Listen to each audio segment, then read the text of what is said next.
Ready? 5 seconds. Then, sir, some attempt has been made to introduce certain elements in the present Constitution Amendment Bill, but naturally other details and further elucidations are out of the purview of the present bill, and therefore a new bill will have to be brought forward to the extent that it is necessary for incorporating these provisions.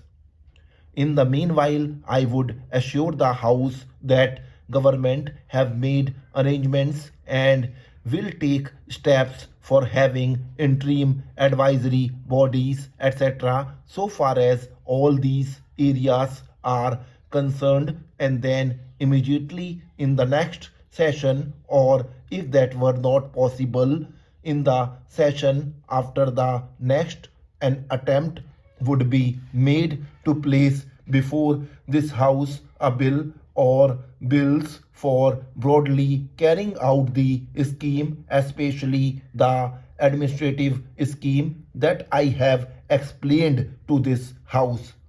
There will be, of course, be in addition to these bodies, so far as Delhi is concerned, a Delhi Development Authority. All these are necessary because Delhi is the capital, and all attempts have to be made to make Delhi as model a city as possible.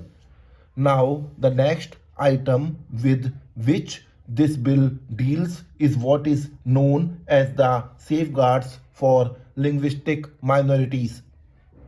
Now, this would apply to all the states. So far as this is concerned, there are 2 or 3 aspects to this question. One is that we are dealing only with linguistic minorities, not any other minorities at all, and we are generally following the line that has been laid down by the States Reorganization Commission. The States Reorganization Commission rightly pointed out that even after the reorganization of states, there would remain a large population speaking languages other than the territorial language of the particular state. Now, so far as these people are concerned, certain safeguards were considered essential.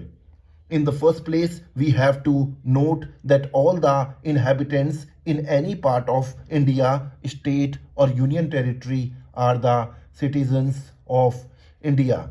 They have a common citizenship, and the rights of common citizenship will naturally be available in all respects so far as the linguistic minorities in different parts are concerned. But it is essential that as far as possible the interests of the linguistic minorities should be safeguarded to the extent that it is necessary. The States Reorganization Commission have pointed out in this respect that after all, these linguistic minorities are the citizens of India.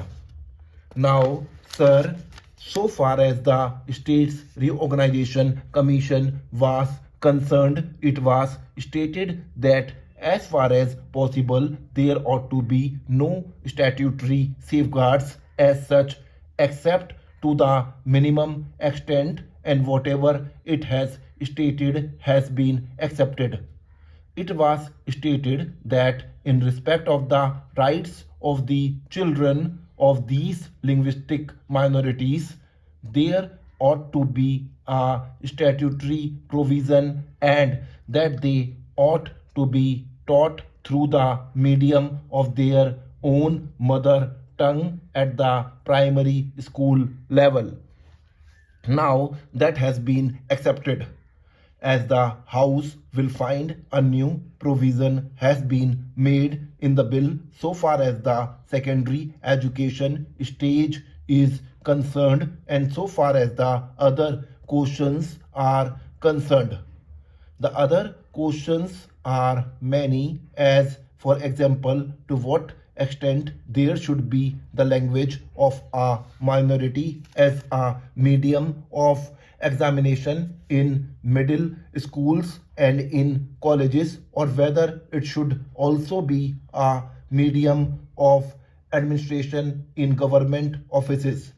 Now, sir, there is another question also which has been raised, namely the question of domiciliary rules.